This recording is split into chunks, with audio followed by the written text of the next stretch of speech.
Hingga siang dini hari, petugas pemadam kebakaran berusaha memadamkan kobaran api di tempat pembuangan akhir sampah Antang Makassar yang terjadi sejak hari Minggu siang. Api akhirnya baru dapat dipadamkan Senin dini hari.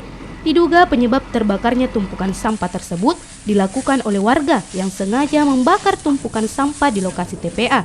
Mengantisipasi adanya dampak penyakit akibat asap kebakaran, Kepala Pengelola Lokasi Pembuangan Tempat Sampah juga sudah menyediakan petugas kesehatan dan membagikan masker kepada warga yang berada tak jauh dari lokasi kebakaran. Sejumlah warga juga terlihat meninggalkan rumah mereka yang berdekatan dengan tempat pembuangan akhir sampah.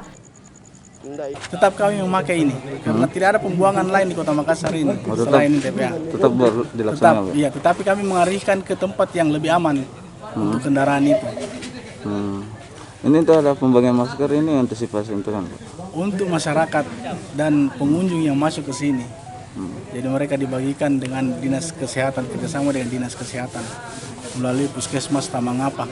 Persiapan ini melibatkan dari mana Pak petugas kesehatannya?